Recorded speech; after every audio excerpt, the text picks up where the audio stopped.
Hi friends, my name is Ms. Emily. I am a librarian at the Mooresville Public Library in Mooresville, Indiana, and I'm really glad you're here with us today.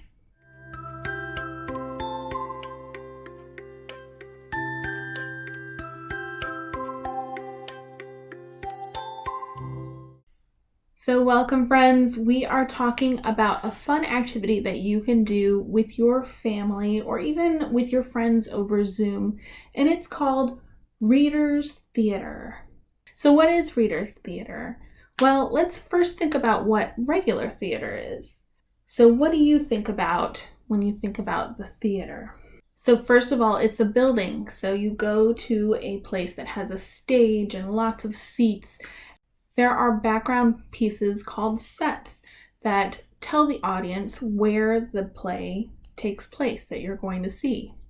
Actors will wear costumes that will help transform them into the role that they're playing. There may be music, so there might be singing. There might be an orchestra in the front that is playing beautiful music. Some plays only have things like sound effects, so if there's a knock at the door, most theater plays are kind of long. They're kind of the same length as a movie, or even longer than that. And the actors will memorize their lines, so they are speaking and having dialogue, and they're not looking at a piece of paper to tell them what to say. Most of all, the theater tells a story, so it uses the actors, the sets, the props, the costumes to tell a story for the audience. So what's Reader's Theater? Reader's Theater takes the idea of telling a story with actors, but simplifies it to its very bare bones. There is no memorizing. That's one of the biggest things. The actors will hold their scripts in front of them to tell them what to say. Reader's Theater is short and only takes a couple of minutes to get through a story. Outside of that, it's just the story and the audience. You can add optional elements like the sets, the costumes, the props, sound effects or music, but you don't have to. So where do the stories come from in Reader's Theater? Well, as the name suggests, they come from reading, from books. So you could have picture books, you could have short chapters from longer books, you could have traditional folk tales or fairy tales, you could act through poems or poetry. There are lots of scripts online, and we will be providing you with some scripts if you come to the library and pick up your packets. You could even make your own scripts by adapting a book that you like. Just be sure to write out what each character says, as well as maybe some ideas of how they're going to say it or what movements they might make. For the parts that are background information that are not direct quotes from the characters, you can use narrators, more than one if you'd like, to tell the background information. So in Listen to My Trumpet by Willems, there are two parts to this one. So Elephant and Piggie. And you want to make sure that each person who's going to be acting has their own script. So as you're getting ready, you have 4 different stages that you want to go through. You want to rehearse. You want to prepare your space. You want to think about extras that you might also want, and think about your performance. So rehearsal. So read through your script. If you are basing it on a picture book like this, you want to read through the book too and take careful note of the characters' facial expressions and the way their bodies are moving. That'll give you some tips on what you can do. You don't have to do it exactly the way it's done in the book, but that'll give you a good starting point. Next, you want to make sure that you know all the words in the script, so you know what they mean and how to pronounce them. So you can use a dictionary, or you can work with a grown-up who can help you with any unfamiliar terms. Your trumpet is shine. Wait, that doesn't make sense. Oh, it says shiny. As you're reading through, make sure you understand how the characters are feeling. Why are they saying the things that they're saying, and why are they moving around and doing the things that they're doing?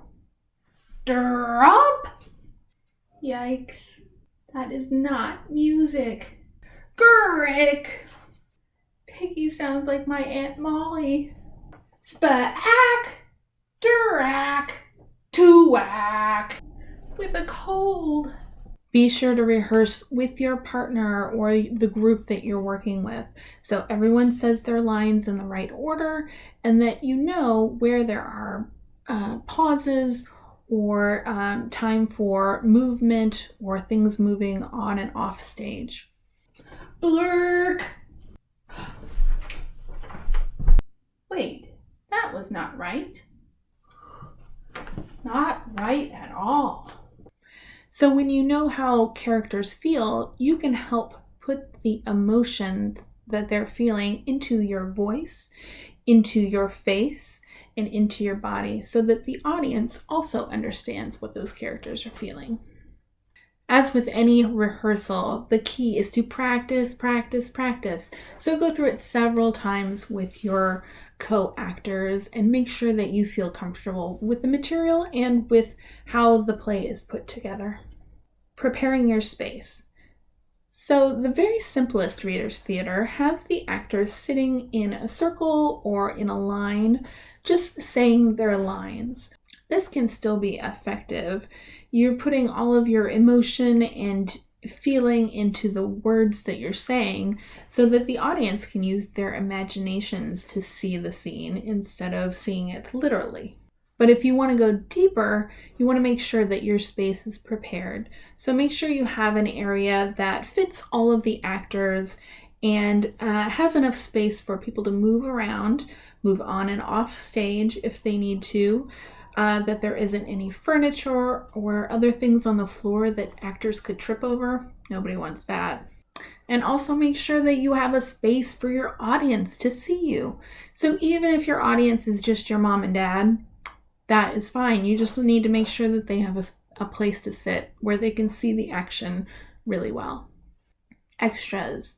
We said that you don't have to have any props or costumes or sets to do reader's theater, but maybe you would like to. That's okay. You can build a simple set using a cardboard box or a stool or a chair and a table, something that just kind of suggests the area that you're in. You can also add some simple props. So in Listen to My Trumpet, Piggie is holding a trumpet. Maybe you don't have a trumpet at home. That's fine. Maybe you have a toy trumpet or a kazoo like this. That can help enhance the scenes. How about costumes? So, like I said, the mere suggestion of a costume can help your audience see it more clearly. So in the Elephant and Piggie book, Piggie is pink and Elephant Gerald is gray. So I'm wearing a pink sweater, I'm Piggie. I'm wearing a gray sweater, I'm Gerald. Another easy and fun thing that you could do is to make headbands. So making a pink headband with some ears and maybe a nose, a pig's nose, that can be Piggie, or a gray headband with some ears and a trunk, that would be Gerald. Simple enough to do with construction paper. Hats and sunglasses, different colored clothes, those can all be suggestions for your costuming. As for props, again, you can just have the suggestion of something.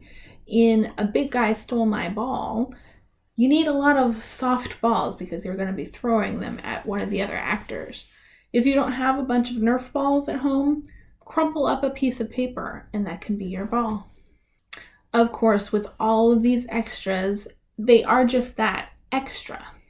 So remember, you can have your audience use their imagination as much or as little as you want to add those extras. Performance. Be enthusiastic. If you're not very enthusiastic, your audience won't be very enthusiastic about what they're watching.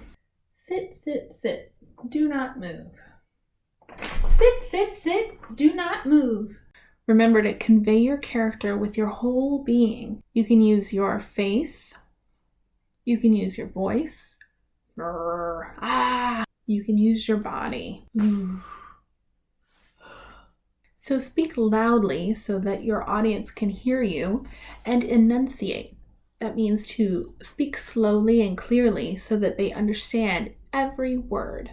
Don't read too fast or too slow. You might go a little bit slower than you think you should, and that will be just the right pace. Be sure to be a team player, so your other actors need the time and space to do their acting as well.